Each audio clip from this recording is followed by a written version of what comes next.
Le 8 mai 1945, il y a 80 ans, les alliés britanniques, américains, français et soviétiques obtenaient la reddition sans condition de l'armée de l'Allemagne nazie, les 7 et 8 mai 1945, à Reims et à Berlin. Ainsi, la barbarie nazie était vaincue. Les peuples d'Europe recouvraient leur liberté et leur souveraineté. Ce fut le plus important, le plus destructeur, le plus meurtrier des conflits de tous les temps. 100 millions de combattants, 62 millions de victimes, en partie civiles. Rendons hommage à ces hommes et à ces femmes qui sont entrés dans la résistance et ont combattu pour la libération de la France occupée par les nazis. Rendons hommage aux combattants de la France libre et tous ceux des armées alliées. Depuis août 1944, l'espoir renaît avec Paris libéré. De plus, n'oublions pas la solution finale, mise en œuvre par les nazis avec les massacres génocidaires, organisés industriellement par le recours aux chambres à gaz et aux fours crématoires. Le 8 mai 1945 portait un espoir de paix. Aujourd'hui, la guerre est aux portes de l'Europe avec l'agression de la Russie contre l'Ukraine. Un nouvel ordre mondial voudrait s'imposer à la place de celui de 1945. La commémoration du 8 juin 1945 est à la fois un acte de mémoire, de reconnaissance et un symbole d'espoir pour l'avenir. Soulignons l'importance de la paix et de l'utilité en France et plus au monde. La paix est en danger sur notre continent. Il nous appartient de faire partager avec les pays européens nos valeurs de liberté, d'égalité et de fraternité. Vive la République, vive la France.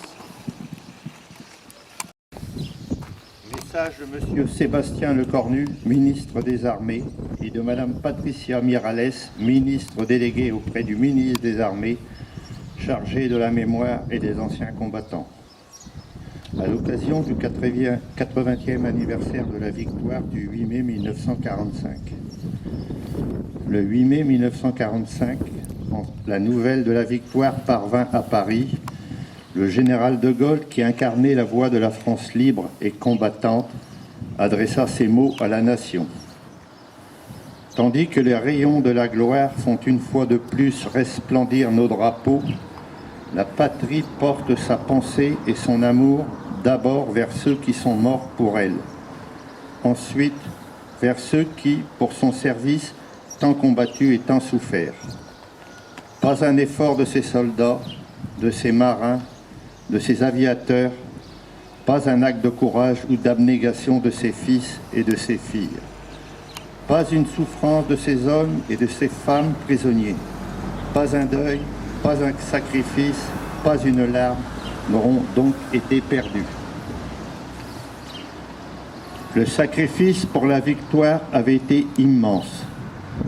Aux soldats morts, blessés, prisonniers, aux résistants foudroyés ou torturés, s'ajoutaient les civils assassinés et déportés, en particulier les Juifs morts dans la Shoah, ainsi que les champs de ruines laissés par les durs combats de la libération. La France était meurtrie, mais un peuple entier avait survécu à l'une des pires épreuves de son histoire grâce au soutien de ses alliés.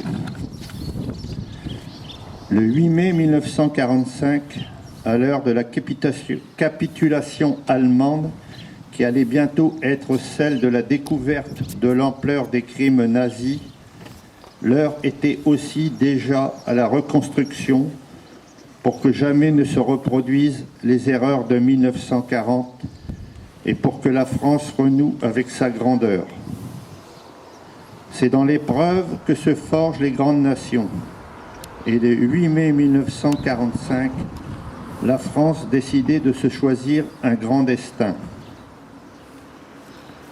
Dans l'effervescence de la victoire, Et pour faire écho aux immenses sacrifices consentis pendant les années de guerre, les Françaises et Français reprenaient confiance en eux-mêmes.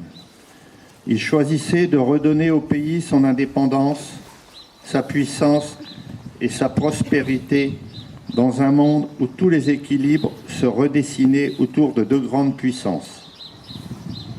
Cette ambition a permis de construire un modèle français qui fait notre grandeur et notre fierté dans les domaines militaires, sociaux, scientifiques, industriels, économiques et culturels. Aujourd'hui, nous jouissons encore de cet héritage de la libération, des choix courageux de nos grands anciens. Par-delà les clivages, ils ont su porter le pays vers le meilleur de lui-même. Alors que le cycle des commémorations du 80e anniversaire de la Libération se termine, dans un monde où les menaces se multiplient, où des menaces anciennes planent à nouveau sur le pays, alors que les rapports de force internationaux se reconfigurent, souvenons-nous des sacrifices qu'une génération entière de Françaises et de Français a acceptés pour le pays, pour le reconstruire et pour nous donner les moyens de notre souveraineté. Vive la République, vive la France.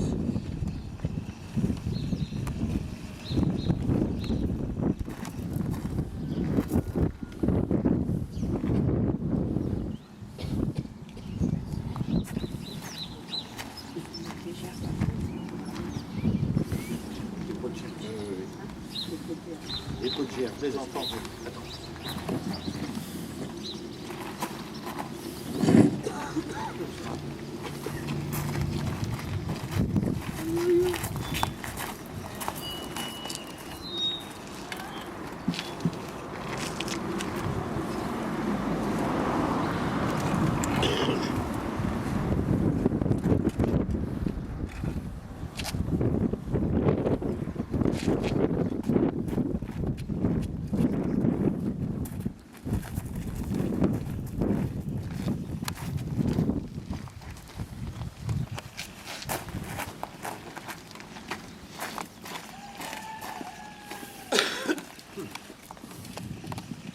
Liste nominative des morts au champ d'honneur. Guerre de 1870. Sont inhumés au cimetière communal Calmont Jules. Mort pour la France. Moyen Victor. Mort pour la France. Sagette Théodore. Mort pour la France. Sueur Alphonse. Mort pour la France. Guerre de 1914-1918. Ont été portés disparus. Sueur Paul. Mort pour la France. Ornois Fernand. Mort pour la France. Pinchon Gervais. Mort pour la France. Tétu François. Mort pour la France. Tétu Désiré. Mort pour la France. Coquerel Henri. Mort pour la France. Carpentier Georges. Mort pour la France. Sueur Léandre. Mort pour la France. Villers Eugène. Mort pour la France. Hervé Évariste. Mort pour la France. Macaire Fernand. Mort pour la France. Dorel Gaston.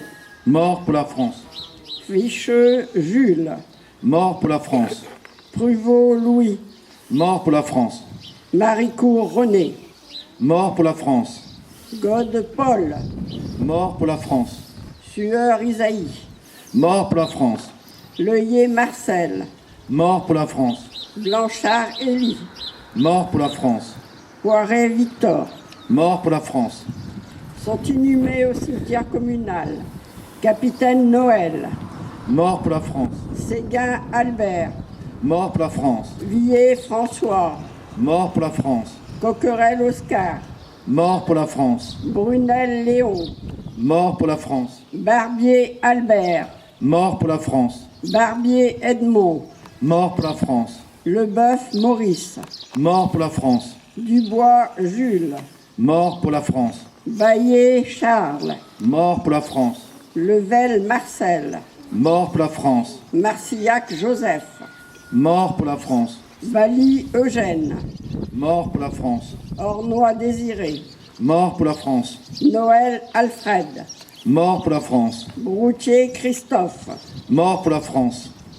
Guerre 1939-1945. Ont été portés disparus Ornois Évariste. Mort pour la France. Sont inhumés au cimetière communal Coquerel-Edmond. Mort pour la France. De l'enclos Marcel. Mort pour la France. De Poilly Albert. Mort pour la France. Savreux Arthur. Mort pour la France. En Algérie, est inhumé au cimetière communal Gourlin Hubert. Mort pour la France.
Merci.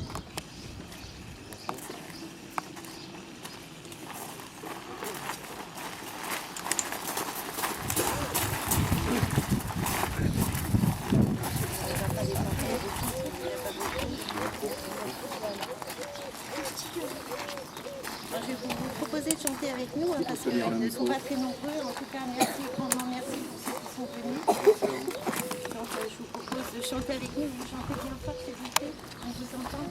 On y va comme ça. Oui, ça va aller. Ça va aller. On y va. 1, 2, Jour de gloire.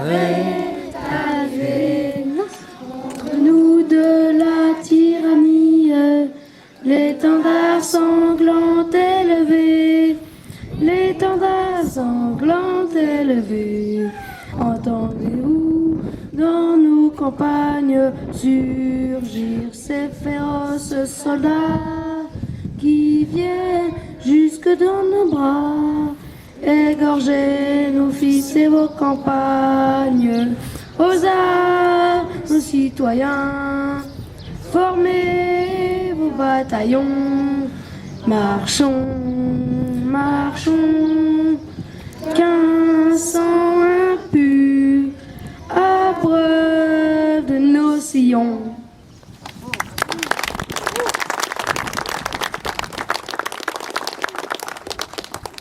Je remercie les élèves et leurs professeurs pour cette Marseillaise. Je pense qu'on peut encore les applaudir une fois. Ils ne sont pas nombreux, mais c'est les meilleurs.